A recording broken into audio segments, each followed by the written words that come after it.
So we're going to round the turn here towards the end of our sound design journey into melodic techno and Arturia Analog Lab 5 by doing something quite interesting.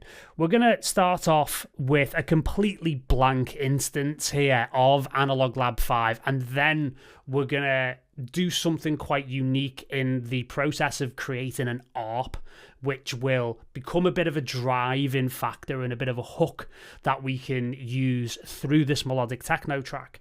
So I've got this blank instance here, and I'm just going to play it because we've got some notes coming from a very interesting place, which we'll explore in a second.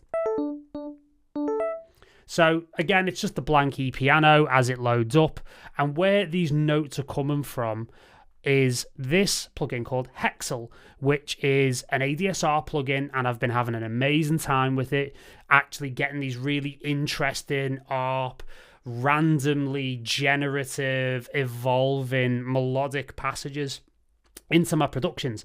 So if I just play that, you'll see how it works. You've got the emitter here where the play icon is, just sending triggers out to these notes that I've got selected, and you'll see things rebound and bounce into the sequence that we've just heard.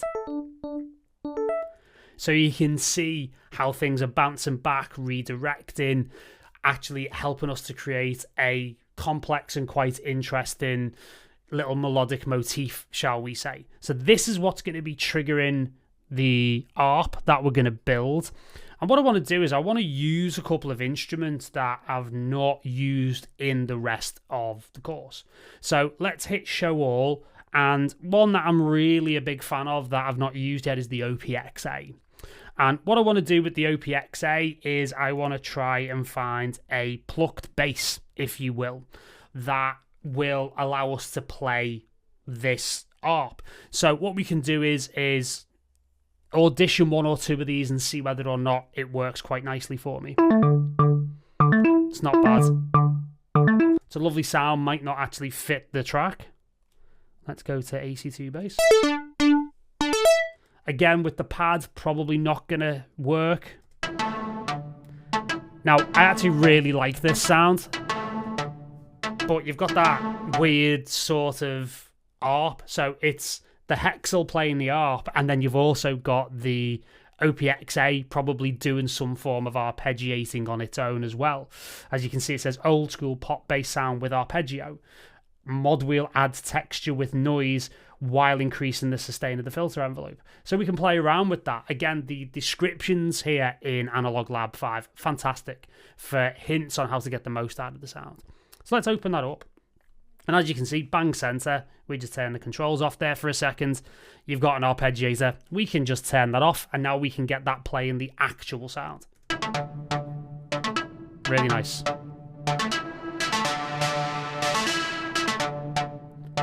And maybe what we can do is, because I like the noise, but it's a little bit much, and activate a 4-pole, basically that's like a 24 to 36 dB per octave low pass filter, so it just makes the slope a lot more severe, shall we say, and it blocks more of that noise. We could also turn the noise down a little bit. Really like that. Really like that. That's a cool sound. So what I want to do now is layer it. I want to layer it with something that's more rhythmical, that could be doing something a little bit more interesting, and that'll lead us into some interesting aspects where processing's concerned, and also the keyboard controls as well, which we'll touch on here in this final stage of the course. So if I click to add something to part 2, another one of the instruments we've actually not used so far is the ARP 2600. So I actually want something a little bit more interesting and a bit more rhythmical actually going through. And I want to actually go for, if we go for type, so we got a melodic sequence. Yes, we do. Okay, and say for example, let's try one or two of these. So you can actually audition next to the actual sound.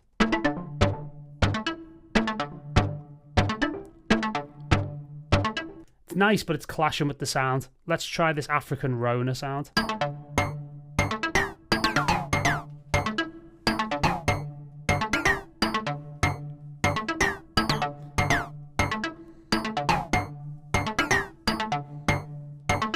Now, I like this.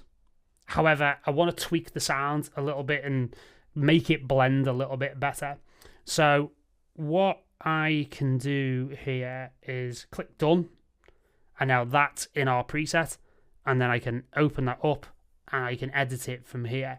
So one of the things I might do is just look at the controls here. Again, you can see which part you're controlling from this macro element here. So what we might be able to do is change the timbre, change the movement. Let's see what goes on here.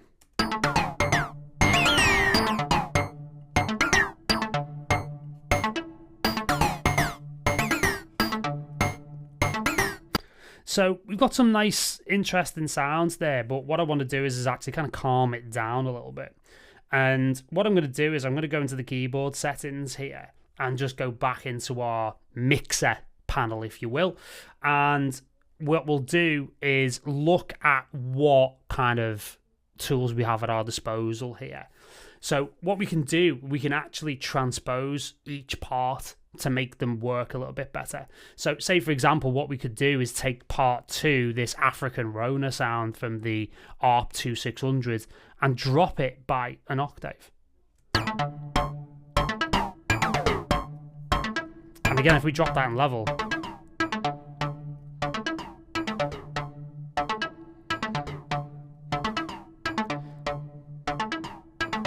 so we got that really interesting kind of sound going, and we've been able to drop it in level a little bit and have one an octave lower than the other.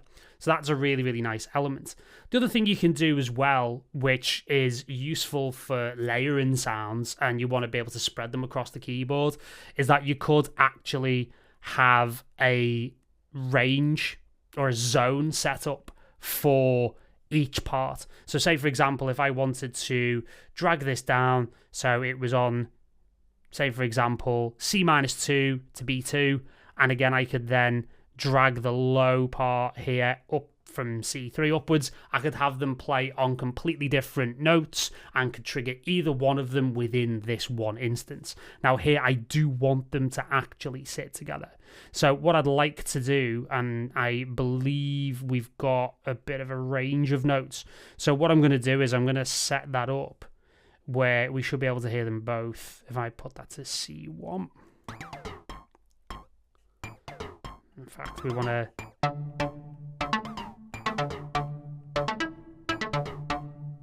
and we can tighten that around the range.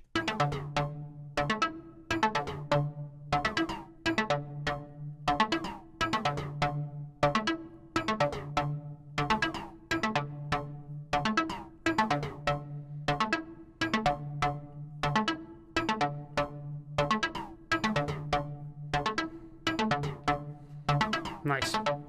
So again, those ranges are there to help you. I'm just binding it down to the range of the notes that is being played from Hexel, just as an example of what's possible, and the fact that you can layer these things and have them actually miss out certain sounds. For example, you could have the part 2 actually miss out those lower notes if you don't like them. Quite useful. And you can decide whether or not pitch bend, the mod wheel, aftertouch, sustain, or again, expression is actually going to apply to that individual sound. So the level of control that you get on an individual part level is very, very cool indeed. But we're going to leave it here nice and simple. But what we're going to do is further refine the sound. So what I'm going to do is I'm going to actually activate the phaser, but I'm going to replace the phaser here at Effect B with a multi-filter. This is something that we've not used yet, but very, very useful. I'll be able to put that into a high-pass filter mode. And again, if I want to hear this in solo, I can just turn off part 1 and listen to part 2 on its own.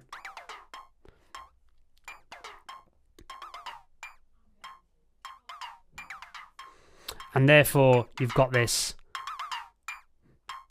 nice filter cut off. And I'm just adding it for more rhythm here.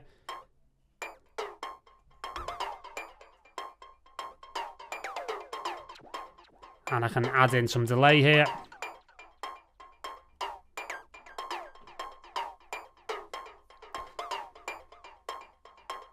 And again, if I turn the send off, it means that part 1 is not going to be sent to the delay, but part 2 is. Also, as well, I could turn the reverb off here, so the reverb will work with just our OBXA sound here in part 1. So let's listen to both together.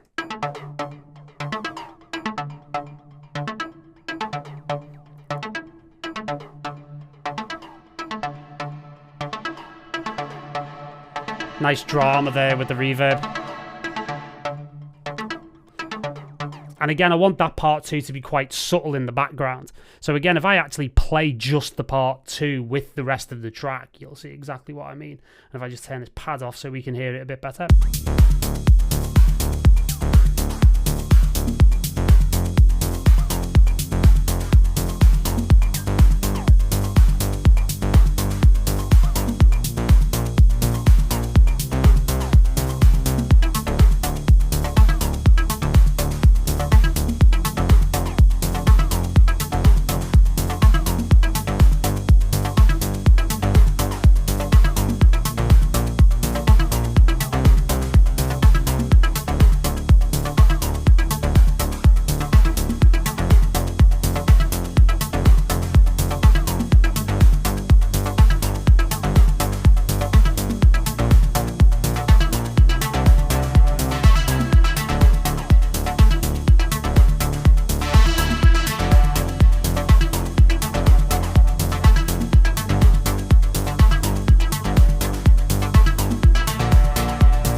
So you get the idea. So we've got all of this control now from part 1 to part 2, the ability to hone in on an individual part, as well as really sculpt and blend together two very, very different parts that actually don't sound like individually they should go together. But in the context of a production, they work really well together. So that is where we're going to listen to what we've finally got in the end here. We'll put the pad in and then appreciate the journey that we've had over the last few videos. So here is our finished melodic techno idea.